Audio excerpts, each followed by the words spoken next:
안녕하십니까. 반갑습니다. 신복음신학교에서 개혁주의 성경해석학과 신약서기 이론과 실제를 가르치는 사랑과 평안의 교회 박상혁 목사입니다. 저희 온라인 강좌에 오신 여러분을 환영합니다. 자, 오늘은 네 번째 시간으로 곧바로 지난주 숙제였던 본문들을 가지고 PK서기 1단계와 2단계를 다시 한번 철저하게 실습하며 말씀의 보화를 캐내 보겠습니다. 여러분의 워크북을 준비해 주시기 바랍니다. 워크북이 없으신 분들은 제 블로그에 원고를 다 올려놨으니까 온라인 강의를 들으시면서 제 워크북에 있는 원고를 참고하시면 되겠습니다. 따로 워크북을 사실 필요는 없겠습니다. 8계단 성경 탐구법 1단계, 2단계를 집중해서 실습을 하겠습니다. 요한복음 3장 16절입니다. 자, 이제 그럼 워크북을 펴시고 요한복음 3장 16절 말씀을 가지고 PK서기 1단계와 2단계 실습을 집중적으로 진행해 보겠습니다. 이 본문은 성경 전체를 압축한 복음의 핵심이라 불리는 가장 유명한 구절입니다. 여러분은 이미 수없이 들어 익숙하지만 PK서기의 눈으로 보면 새로운 깊이를 발견하게 될 것입니다. 요한복음 3장 16절을 제가 먼저 읽어보겠습니다. 하나님이 세상을 이처럼 사랑하사 독생자를 주셨으니 이는 그를 믿는 자마다 멸망하지 않고 영생을 얻게 하려 하심이라. 다시 한번 이제 성경 탐구를 위한 기도로 우리 시작하겠습니다. 우리 다 함께 기도하겠습니다. 사랑하는 하나님 아버지, 오늘 저희가 요한복음 3장 16절 말씀을 탐구하려고 합니다. 저희의 눈과 마음을 열어 하나님의 놀라운 사랑과 구원의 진리를 보게 하시고 우리가 이 말씀 안에서 더욱 깊이 하나님을 알아가게 하옵소서. 우리 각자 안에 계신 성령님께서 우리의 마음을 주장하사 모든 선입견을 버리고 말씀을 있는 그대로 관찰하고 깨닫게 하옵소서. 예수님의 이름으로 기도하옵나이다. 아멘. 자, 1단계 본문 이해의 기초 다지기, 개요 및 초기 질문입니다. 요한복음 3장 16절은 예수님께서 밤에 찾아온 니고데모와 나누신 대화의 절정 부분입니다. 단순히 죄사함과 구원의 기술적인 면을 넘어 그 바탕이 되는 하나님의 크신 사랑을 강조하는 구절입니다. 이 한 구절 안에 기독교의 복음에 모든 것이 담겨 있다고 해도 과언이 아닙니다. 자, 이 본문을 읽고 관찰하며 가질 수 있는 질문들은 다음과 같습니다. 첫째, 사랑의 주체는 누구인가? 두 번째 질문입니다. 사랑의 대상은 누구인가? 세 번째, 사랑의 방법은 무엇인가? 네 번째, 사랑의 결과는 무엇인가? 다섯 번째, 멸망하지 않고 영생을 얻는 조건은 무엇인가? 자, 이렇게 우리 5가지 질문을 생각해 보았습니다. 이제 여러분의 워크북 4강 페이지를 펴주십시오. 요한복음 3장 16절 본문이 있을 것입니다. 화면을 보면서 제가 하는 대로 그리고 워크북의 지시에 따라 문장을 하나하나 분해해 봅시다. 핵심 원칙을 다시 한번 기억합시다. 첫째, 주어를 명확히 합니다. 두 번째, 한 문장에 하나의 서술어만 찾습니다. 세 번째, 문장 하나도 빠뜨리지 않고 분해합니다. 여기서는 서술부를 중심으로 단문을 쪼개고 그 주어를 명확히 해 봅시다. 자, 제가 한번 해 보도록 하겠습니다. 첫째, 하나님은 세상을 사랑하셨습니다. 둘째, 하나님은 세상을 이처럼 사랑하셨습니다. 셋째, 하나님은 독생자를 주셨습니다. 넷째, 그분 예수님을 믿는 자마다 멸망하지 않을 것입니다. 그분 예수님을 믿는 자마다 영생을 얻을 것입니다. 자, 어떠신가요? 너무나 익숙했던 말씀들이지만 이렇게 단문으로 쪼개고 서술부를 중심으로 문장들을 정리하니 하나님의 사랑의 깊이와 구원의 확실성이 더욱 선명하게 다가오지 않습니까? 다시 한번 제가 5개의 문장을 쪼갠 것을 한번 읽어보겠습니다. 하나님은 세상을 사랑하셨습니다.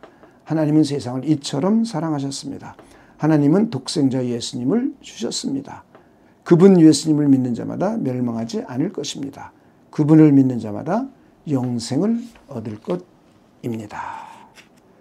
자, 이제 여러분이 이렇게 본문을 단문으로 나누어 분석한 후에 잠시 펜을 놓고 여러분의 워크북에 마련된 공간에 지금 이 과정에서 여러분이 느낀 점을 한번 솔직히 기록해 봅시다. 예를 들어 이처럼이라는 단어의 의미가 깊게 다가온다. 하나님의 사랑의 대상이 세상이라는 것이 놀랍다. 멸망하지 않는 것과 영생을 얻는 것이 같은 의미로 보인다와 같은 생각들을 자유롭게 적어보는 것입니다. 이 기록은 여러분이 말씀을 단순히 이해하는 것을 넘어 말씀과 인격적으로 만나고 영적인 감동을 경험하는 중요한 발자취가 될 것입니다. 이제 우리가 2단계에서 세심하게 파악한 단문들을 그냥 나열하는 것에 그치지 않고 논리적인 연결어를 사용해서 다시 한번 본문 구절의 순서대로 재구성해 보는 시간을 가집시다. 특히 여기서는 핵심 서술부를 가진 문장을 먼저 제시하고 그 서술부에 대한 추가적인 설명, 그 결과, 구체적으로는 등을 연결어를 사용한 다음 문장으로 이어나가는 방식으로 구성하겠습니다. 이 훈련은 본문의 핵심을 파악하는 데 매우 유용합니다. 자, 한번 해보겠습니다. 하나님은 세상을 이처럼 사랑하셨습니다. 하나님은 세상을 사랑하셨습니다. 첫 번째 문장이죠. 하나님이 세상을 사랑하셨다. 사랑하셨다는 주 동사를 먼저 찾습니다. 그다음에 곧 하나님은 세상을 이처럼 사랑하셨습니다. 세상을 사랑하셨는데 이처럼 사랑하셨다. 내용을 좀 보강했죠. 그래서 하나님은 독생자를 주셨습니다. 하나님은 독생자를 주셨습니다. 독생자 예수님을 주셨죠. 이는 그분을 믿는 자마다 멸망하지 않을 것입니다. 그리고 그분을 믿는 자마다 영생을 얻을 것입니다. 자, 다시 한번 해볼까요? 하나님은 세상을 사랑하셨습니다. 곧 하나님은 세상을 이처럼 사랑하셨습니다. 그래서 하나님은 독생자 예수님을 주셨습니다. 이는 그분을 믿는 자마다 멸망하지 않을 것입니다. 그리고 그분을 믿는 자마다 영생을 얻을 것입니다. 자, 이렇게 다시 연결해 보니까 복음의 핵심 메시지가 간결하고 명확하게 드러나지 않습니까? 하나님의 사랑의 동기, 구원의 방법, 그리고 그 놀라운 결과가 더욱 분명하게 다가올 것입니다. 자, 이제 이렇게 재구성된 문장들을 다시 한번 여러분이 천천히 읽어봅시다. 그러면 파편처럼 흩어졌던 말씀의 조각들이 연결되면서 어떤 서러운 이해나 감동을 느끼셨는지 여러분의 워크북에 자유롭게 기록해 주십시오. 이 짧은 말씀 안에 구원의 모든 비밀이 담겨 있음을 깨닫는다. 이렇게 느꼈을 수 있겠죠. 하나님의 사랑의 크기를 다시 한번 절감한다. 이렇게 이런 것들을 느꼈던 점들을 다시 한번 적어보면 여러분 이 과정은 여러분의 영적인 눈을 더욱 열어줄 것입니다. 이제 지난주에 숙제를 해줬던 것 가운데 요한복음 3장 16절을 해봤고요. 두 번째는 이제 이사야서 41장 10절. 이사야서 41장 10절도 해보겠습니다. 이것도 1단계, 2단계 실습을 진행해 보겠습니다. 이 본문은 하나님의 변치 않는 위로와 약속을 담고 있어 힘든 시기를 보내는 성도들에게 큰 위로가 되는 말씀입니다. 자, 먼저 이사야서 41장 10절 말씀을 함께 읽겠습니다. 두려워하지 말라. 내가 너와 함께 함이라. 놀라지 말라. 나는 내 하나님이 됨이라. 내가 너를 굳세게 하리라. 참으로 너를 도우리라. 참으로 나의 의로운 손으로 너를 붙들이라. 이것도 우리 역시 기도로 시작하는 것입니다. 자, 사랑의 하나님, 오늘 저희가 이사야서 41장 10절 말씀을 탐구하려고 합니다. 저희의 눈과 마음을 열어 두려움과 불안 속에서도 변치 않는 주님의 신실한 약속을 보게 하시고 우리가 이 말씀 안에서 더욱 깊이 하나님을 알아가게 하옵소서. 성령님, 저의 마음을 주장하사 모든 선입견을 버리고 말씀을 있는 그대로 관찰하고 깨달을 수 있도록 역사하여 주시옵소서. 예수님의 이름으로 기도하옵나이다. 아멘. 자, 이제 1단계 본문 이해의 기초 다지기입니다. 개요 및 초기 질문입니다. 자, 이사야서 41장 10절은 바벨론 포로 생활로 고통받는 이스라엘 백성들을 향한 하나님의 위로와 회복의 메시지입니다. 하나님께서는 자신들을 버리셨다고 생각했던 백성들에게 변치 않는 약속과 능력을 통해 함께하심을 확증하는 구절입니다. 이는 오늘날 힘든 환경 속에서 좌절하는 우리에게도 동일한 위로를 줍니다. 자, 이제 이 본문을 관찰하며 가질 수 있는 질문은 다음과 같습니다. 첫째, 하나님은 백성들에게 무엇을 명령하시는가? 두 번째, 하나님은 왜 그 명령을 주시는가? 세 번째, 하나님은 백성들을 위해 무엇을 하실 것이라고 약속하는가? 네 번째입니다. 하나님의 약속의 확실성은 무엇을 통해 보증되는가? 자, 1단계 이 본문을 관찰하며 가질 수 있는 질문들이었고요. 그리고 이 구절의 개략적인 배경을 한번 또 생각해 본 것입니다. 이제 2단계입니다. 본문 상세 관찰 및 단문화. 자, 이것도 핵심 원칙이 세 가지였죠. 주어를 명확히 한다. 한 문장에 하나의 서술어만 붙인다. 문장 하나도 빠뜨리지 않고 분해한다. 이사야 본문은 나, 하나님이죠. 와 너, 백성의 관계 속에서 하나님의 위로와 약속을 잘 보여줍니다. 자, 단문으로 관찰한 문장을 저는 7개의 문장으로 관찰했습니다. 너는 두려워하지 말라. 두 번째, 내가 너와 함께하므라. 세 번째 문장, 너는 놀라지 말라. 네 번째 문장, 나는 네 하나님이 됨이라. 다섯 번째 문장, 내가 너를 굳세게 하리라. 여섯 번째 문장, 참으로 내가 너를 도우리라. 일곱 번째 문장입니다. 참으로 나의 의로운 오른손으로 너를 붙들리라. 7개 문장이죠. 다시 한번, 너는 두려워하지 말라. 내가 너와 함께함이라. 너는 놀라지 말라. 나는 내 하나님이 됨이라. 내가 너를 굳세게 하리라. 참으로 내가 너를 도우리라. 참으로 나의 의로운 오른손으로 너를 붙들리라. 어떠신가요? 짧지만 반복적인 구조를 통해 하나님의 위로와 약속이 얼마나 강력하고 변치 않는지를 명확히 느낄 수 있을 것입니다. 자, 똑같이 여러분이 단문으로 분석한 후에 여러분이 이 과정에서 느낀 점을 솔직하게 기록해 봅시다. 예를 들어 보면 하나님의 반복되는 약속에 큰 위로를 얻는다. 나는 내 하나님이 됨이라. 이 말씀이 가장 강력하다.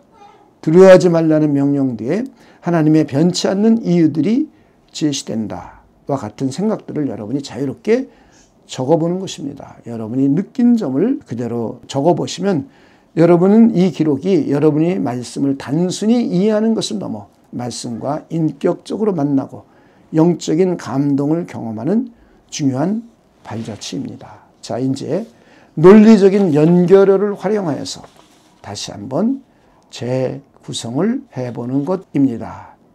특히 여기서는 핵심 서술부를 가진 문장을 먼저 제시하는 겁니다. 핵심 서술부를 가진 문장을 먼저 제시하고 그 서술부에 대한 추가적인 설명을 연결어를 사용한 다음 문장으로 이어나가는 방식으로 구성해 보겠습니다. 자, 제가 해보겠습니다. 너는 두려워하지 말라. 왜냐하면 내가 너와 함께함이라. 너는 놀라지 말라. 왜냐하면 나는 네 하나님이 됨이라. 내가 너를 굳세게 하리라. 참으로 내가 너를 도우리라. 그리고 참으로 나의 의로운 오른손으로 너를 붙들리라. 자, 이렇게 다시 연결해 보니까 두려워하지 말아야 할 이유와 하나님께서 우리에게 베푸실 구체적인 행동들이 얼마나 논리적으로 연결되어 나타나는지, 그리고 본문의 의미가 더욱 살아나는 것을 경험하실 것입니다.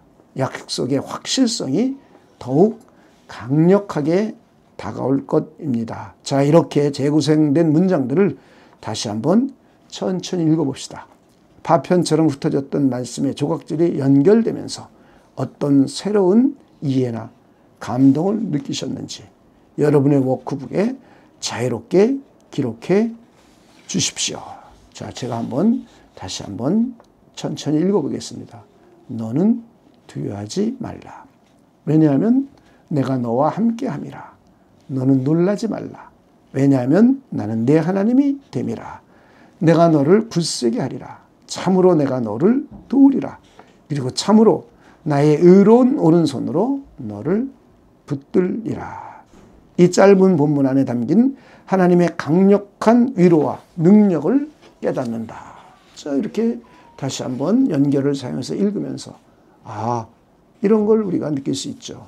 나의 모든 불안을 주님께 맡길 수 있는 확신을 얻는다. 자, 이 과정은 여러분의 영적인 눈을 더욱 열어줄 것입니다. 자, 지난주에 숙제 내줬던 것 요한복음 3장 16절하고 이사야서 41장 10절 간단한 한 절이지만 여러분이 주어부와 서술부로 해서 단문으로 확실하게 쪼개 보았습니다. 자, 이제 지금이 굉장히 1단계, 2단계가 우리 성경 탐구법 PK 서기에 아주 중요한 과정입니다. 이것을 연습을 여러분이 충분히 해 두셔야 다음 진도 나갈 때 이해가 되고 잘 따라오실 수가 있습니다. 이것은 5강까지 계속 이 부분만 짧은 본문을 가지고 또 다음 주 숙제는 좀 긴 본문이지만 여러분이 자꾸 연습해보고 훈련해보고 연습해보고 훈련해보고 그리고 저와 같이 해보면서 비교해보고 하면서 여러분의 역량을 키워가는 것입니다. 자, 우리 지난주에 숙제 내줬던 또 하나의 본문이죠. 요한복음 4장 46절에서 54절. 이것은 좀 긴 본문이죠. 46절에서 54절까지. 자, 이 긴 본문을 가지고 이제 한번 또 해보도록 하겠습니다. 이 본문은 왕의 신하의 아들을 고치시는 예수님의 기적을 통해 믿음의 본질을 보여주는 귀한 말씀입니다. 긴 본문이지만 우리가 배운 원칙들을 적용하면 얼마든지 정복할 수가 있습니다. 이것도 우리가 먼저 기도하고 시작하겠습니다. 여러분이 항상 성경을 관찰하기 전에 성경을 읽기 전에 기도하는 것은 꼭 잊지 말아 주시기를 바랍니다. 제가 먼저 기도해 보겠습니다. 사랑하는 하나님 아버지, 오늘 지금 이 시간에 요한복음 4장 46절에서부터 56절을 탐구하려 합니다. 우리 개개인 안에 계신 성령께서 우리들의 마음의 눈을 열어주시고 그래서 예수님의 권능과 참된 믿음의 의미를 깨달아 알 수 있도록 성령께서 밝은 빛을 비춰 주시옵소서. 그러므로 우리가 이 말씀 안에서 하나님을 더욱 깊이 알아가게 도와주시고 우리 개인 안에 계신 우리 각자 안에 계신 성령께서 우리 각자의 마음을 주장하사 모든 선입견을 버리고 말씀이 있는 그대로 하나님이 기록하신 기록 그대로 관찰하고 그리고 깨닫고 받아들일 수 있도록 역사하여 주시옵소서. 감사를 드리며 예수님의 이름으로 기도하옵나이다. 아멘. 자, 1단계입니다. 1단계는 본문의 이해의 기초 다지기예요. 개요 및 초기 질문. 개요 및 초기 질문. 개요는 요한복음 4장 46절에서 54절은 가나 혼인잔치 기적 이후 예수님께서 갈릴리에서 행하신 두 번째 표적입니다. 멀리 떨어진 가버나움의 아들을 말씀만으로 고치신 사건을 통해 예수님의 권능이 시공간을 초월함을 보여주고 표적을 봐야만 믿는 수준을 넘어 말씀 자체를 믿는 참된 믿음이 무엇인지를 가르쳐 줍니다. 자, 이 본문을 관찰하며 가질 수 있는 질문입니다. 여러분이 읽으면서 질문을 생각해 보는 것입니다. 그러니까 우리가 본문을 관찰 문장을 적기 전에 여러 차례 읽으면서 그리고 이 본문에 대한 개요를 간략하게 여러분이 이해하는 것이 중요하죠. 그 다음에 이 본문을 읽으면서 질문한 내용들을 찾아서 적어보는 겁니다. 예수님이 어디에 계셨을 때 어떤 일이 발생했는가? 이 사건의 발생이 예수님이 어디 계셨을 때 또 어떤 일이었는가? 두 번째, 왕의 신하는 무엇을 간구했는가? 예수님의 첫 번째 응답은 어떤 의미인가? 신하의 믿음은 어떻게 성장하는가? 기적의 증거는 어떻게 확인되었는가? 이 사건을 통해 궁극적으로 무엇이 나타나고 누가 어떻게 반응하는가? 자, 이렇게 6가지 질문을 만들어 봤습니다. 자, 이제 워크북 4강 세 번째 파트를 펴주십시오. 요한복음 4장 46절에서 54절 본문이 있을 것입니다. 자, 화면을 보면서 제가 하는 대로 그리고 워크북의 지시를 따라서 문장 하나하나를 분해해 봅시다. 핵심 원칙을 다시 한번 기억해 봅시다. 주어를 명확히 합니다. 두 번째, 한 문장에 하나의 서술어만 적습니다. 하나의 서술어. 단문으로 섞습니다. 문장 하나도 빠뜨리지 않고 분해합니다. 아주 문장을 단문으로 다 쪼개는 겁니다.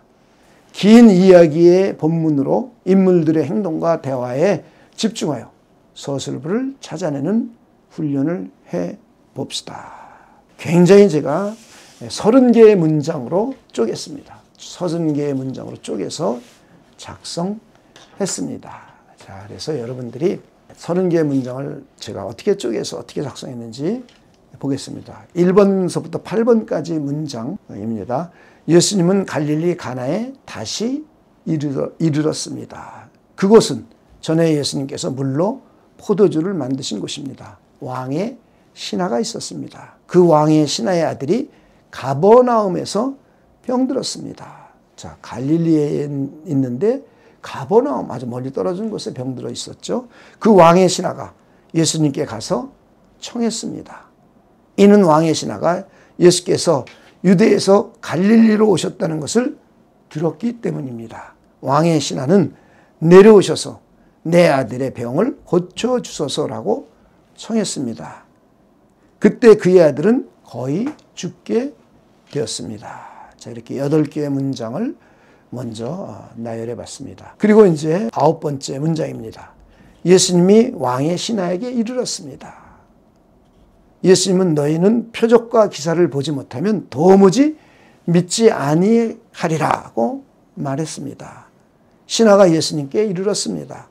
신하는 주여 내 아들이 죽기 전에 내려오소서라고 말했습니다. 자, 9번, 10번, 11번, 12번 4개의 문장이었죠. 아까는 1번서부터 8번 문장, 9번서부터 12번 문장. 제가 이렇게 좀 구분을 해봤습니다. 13번 문장입니다. 예수님이 신하에게 이르셨습니다. 예수님은 가라고 말했습니다. 예수님은 내 아들이 살아있다고 말했습니다. 그 왕의 신하가 예수님께서 하신 말씀을 믿었습니다. 그 왕의 신하가 갔습니다.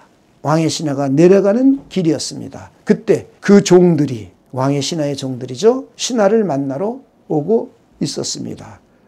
종들이 신하에게 말했습니다. 종들은 당신 아들이 살아있다고 말했습니다. 예수님께서 가라, 내 아들이 살아있다고 말했을 때 왕의 신하가 이 말씀을 믿고 갔죠.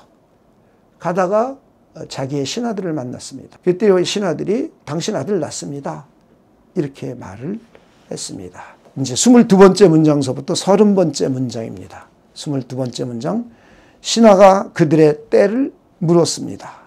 그때 그들은 어제 7시에 열기가 떨어졌나이다라고 답했습니다. 그의 아버지가 믿었습니다. 그러니까 왕의 신하가 믿었죠. 그는 예수께서 내 아들이 살아있다 말씀하신 그때인 줄 알았습니다. 그래서 자기와 그 온 집안이 다 믿었습니다. 예수께서 이 표적을 행하셨습니다. 이 표적은 예수님이 갈릴리에서 행하셨습니다. 또한 예수님은 유대에서 갈릴리로 오신 후에 이 표적을 행하셨습니다. 이것은 예수님께서 2번째 행하신 표적입니다. 자, 이렇게 30개의 문장으로 잘게 쪼갰습니다. 이렇게 긴 본문도 이렇게 하나하나 쪼개보니까 모든 상황과 인물의 행동, 그렇죠? 상황이 어떤 상황이었는지, 그리고 그 인물 예수님의 행동과 왕의 신하의 행동과 그리고 신하의 종들의 행동, 또 대화 내용, 심지어는 시간적인 흐름, 예수님의 의도까지 명확하게 드러나는 것을 느끼셨을 것입니다.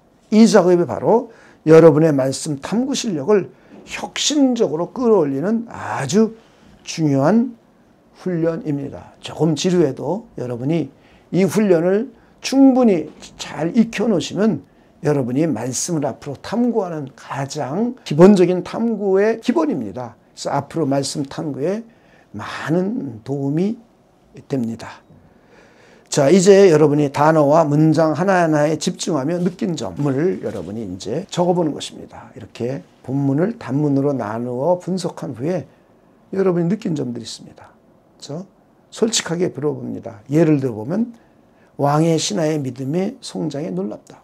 예수님의 말씀 한마디의 권능이 시공간을 초월하는구나. 영적인 예수님의 말씀은 영적이고 영적인 것이니까. 영은 시간과 공간을 초월하죠. 물질 세계가 아니기 때문에. 아들의 병을 고치려는 예수님의 태도와 믿음이 필요한 제자들에게 주는 메시지가 대비된다. 그렇죠? 아들의 병을 고치시려는 예수님의 태도와 믿음이 필요한 제자들에게 주는 메시지, 믿음이 필요한 제자들에게 주는 메시지, 예수님의 태도, 그죠? 이런 것들이 대비가 되죠. 이런 생각들을 자유롭게 적어보는 겁니다. 이 기록은 여러분이 말씀을 단순히 이해하는 것을 넘게 됩니다. 말씀과 인격적으로 만나고 영적인 감동을 경험하는 아주 중요한 발자취가 됩니다. 자, 이제 우리 재구성을 해보도록 하겠습니다. 자, 연결어를, 논리적인 연결어를 사용해서 다시 한번 재구성해 보는 겁니다. 여기서는 핵심 서술부를 가진 문장을 먼저 제시하고 그 서술부에 대한 추가적인 설명이 있죠. 언제, 어디서, 어떻게 이런 설명을 연결을 사용한 다음 문장으로 이어나가는 방식으로 구성하겠습니다. 긴 본문일수록 이렇게 재구성하면 이야기의 흐름과 핵심 사건들을 놓치지 않고 파악할 수 있습니다. 제가 30개의 문장이니까 연결을 사용해서 재구성해 보겠습니다. 예수님은 갈릴리 가나에 다시 이르렀습니다. 그곳은 전에 예수님께서 물로 포도주를 만드신 곳입니다. 왕의 신하가 있었습니다. 왕의 신하의 아들이 가버나움에서 병들었습니다. 왕의 신하가 예수님께 가서 청했습니다. 이는 왕의 신하가 예수님께서 유대에서 갈릴리로 오셨다는 것을 들었기 때문입니다.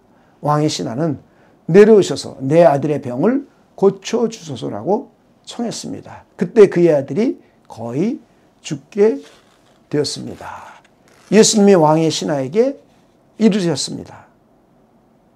예수님은 너희는 표적과 기사를 보지 못하면 도무지 믿지 아니하리라고 말했습니다. 신하가 예수님께 이르렀습니다. 신하는 주여 내 아들이 죽기 전에 내려오소서라고 말했습니다. 예수님이 신하에게 이르렀습니다. 예수님은 가라고 말했습니다.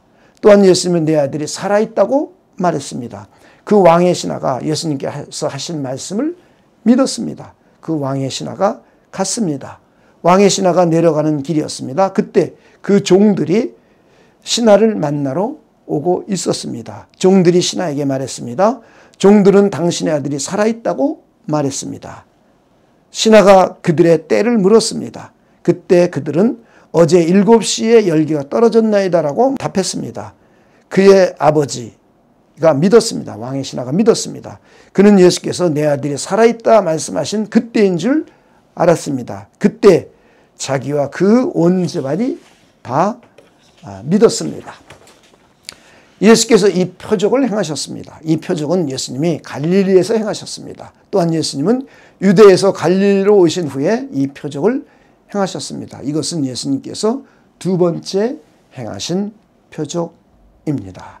자, 이렇게 재구성해 보니까 이야기의 흐름과 인물들의 행동, 대화, 그리고 사건의 시간적인 인과관계가 더욱 명확하게 드러나지 않습니까? 길고 복잡해 보이는 본문도 PK 서기를 통해 한 편의 드라마처럼 생생하게 파악할 수가 있습니다. 자, 이제 이렇게 재구성된 문장들을 다시 한번 천천히 읽어봅시다. 그러면 파편처럼 흩어졌던 말씀의 조각들이 연결되면서 어떤 새로운 이해나 감동을 느꼈는지 여러분의 워크북에 기록해 주십시오. 자, 제가 한번 연결을 사용한 30개의 문장을 다시 한번 순서대로 읽어보겠습니다. 예수님은 갈릴리 가나에 다시 이르렀습니다. 그것은 전에 예수님께서 물로 포도주를 만드신 곳입니다. 왕의 신하가 있었습니다. 그 왕의 신하의 아들이 가버나움에서 병들었습니다. 왕의 신하가 예수님께 가서 청했습니다. 이는 왕의 신하가 예수님께서 유대에서 갈릴리로 오셨다는 것을 들었기 때문입니다. 왕의 신하는 내려오셔서 내 아들의 병을 고쳐주소라고 청했습니다. 그때 그의 아들이 거의 죽게 되었습니다. 예수님이 왕의 신하에게 이르렀습니다. 예수님은 너희는 표적과 기사를 보지 못하면 도무지 믿지 아니하리라고 말했습니다. 신하가 예수님께 이르렀습니다. 신하는 주여 내 아들이 죽기 전에 내려오소서라고 말했습니다. 예수님이 신하에게 이르렀습니다. 예수님은 가라고 말했습니다. 또한 예수님은 내 아들이 살아있다고 말했습니다. 그 왕의 신하가 예수님께서 하신 말씀을 믿었습니다. 그 왕의 신하가 갔습니다. 왕의 신하가 내려가는 길이었습니다. 그때 종들이 신하를 만나러 오고 있었습니다. 종들이 신하에게 말했습니다. 종들은 당신의 아들이 살아있다고 말했습니다. 신하가 그들의 때를 물었습니다. 그때 그들은 어제 7시에 열기가 떨어졌나이다라고 답했습니다. 그의 아버지 즉 왕의 신하가 믿었습니다. 그는 예수께서 내 아들이 살아있다 말씀하신 그때인 줄 알았습니다. 그래서 자기와 그 온 집안이 다 믿었습니다. 예수께서 이 표적을 행하셨습니다. 이 표적은 예수님이 갈릴리에서 행하셨습니다. 또한 예수님은 유대에서 갈릴리로 오신 후에 이 표적을 행하셨습니다. 이것은 예수님께서 두 번째 행하신 표적입니다. 자, 이렇게 재구성해 보니까 이야기의 흐름, 인물들의 행동, 대화, 그리고 사건의 시간적 인과관계가 더욱 분명하게 드러납니다. 길고 복잡해 보이는 본문도 이 BK 서기를 통해 한 편의 드라마처럼 생생하게 파악할 수 있습니다. 자, 이렇게 하면서 느낀 점을 여러분 자유롭게 적어보시는 겁니다. 제가 예를 들어보면 왕의 신하의 믿음이 조건적 믿음에서 순전한 믿음으로 변화되는 과정을 본다. 왕의 신하의 믿음이. 그죠? 예수님의 말씀의 권능이 시공간을 초월함을 확신한다. 예수님의 말씀의 권능이 시간과 공간을 초월하심을 볼 수 있었죠. 자, 이 과정은 여러분의 영적인 눈을 더욱 열어줄 것입니다. 자, 이렇게 오늘 요한복음 3장 16절 짧은 한 절, 그리고 이사야서 또 짧은 41장 짧은 한 절, 그리고 요한복음 4장 이것은 꽤 긴 거였죠. 그래서 이것을 1단계, 2단계를 해봤습니다. 1단계는 그 본문의 개요를 간략하게 기록해 보는 것이고요. 그리고 읽어보면서 질문할 수 있는 내용들을 찾아서 질문을 만들어 보는 것이죠. 그리고 나서 이제 두 번째 단계, 아주 중요한 두 번째 단계입니다. 주어를 찾고 서술부를 찾아서 단문으로 잘게 쪼개는 연습입니다. 우리 이걸 만약에 우리가 이제 이걸 헬라어 원어로 공부하면 원어로 읽게 되면 파싱 작업을 하게 되잖아요. 그 작업하는 것처럼 우리는 쪼개는 겁니다. 달게 문장을 쪼개보는 겁니다. 자, 이렇게 쪼개보면은 주어부와 서술부가 명료하게 보이죠. 그래서 무엇을 하라, 어떻게 하라, 언제 하라, 이런 것들이 이제 명확하게 보이게 됩니다. 그리고 나서 이제 연결어를 사용해서 다시 한번 논리적으로 연결해 보는 것이죠. 자, 그럼 흩어져 있던 말씀의 파편들이 논리 체계를 갖춰서 하나의 스토리로 구성되는 것, 이런 것을 기승전결로 구성되는 것, 또 논리적으로 연결되고 있는 것을 찾고 여러분이 발견할 수가 있습니다. 이것이 가장 8계단 가운데 기초입니다. 이것이 잘 돼야, 관찰이 잘 돼야 해석을 바르게 할 수 있고요. 적용을 발휘할 수 있습니다. 이건 마치 의사 선생님이 환자를 뭐 사진을 찍고 문진을 하고 피를 이제 검사하고 해서 정확한 진단을 해야 됩니다.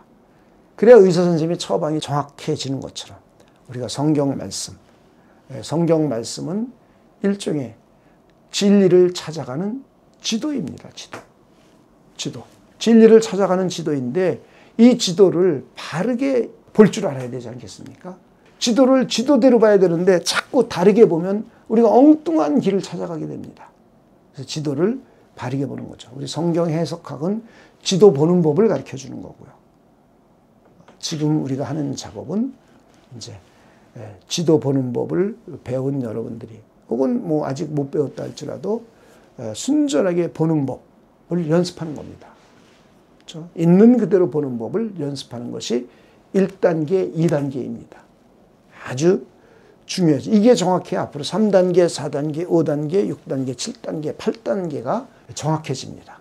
그래서 1단계, 2단계에 우리가 다음 주까지 5강까지는 여기에 머물러서 여러분들에게 연습 문제 숙제들을 자꾸 주는 거죠. 줘서 연습해보고 훈련해보고 연습해보고 훈련해보고 이것이 충분히 연습이 돼야 다음 계단을 올라갈 수 있습니다. 다음 계단 올라가는 거 설명을 해줘도 이게 잘 안 되면 여러분들이 정확하게 할 수가 없습니다.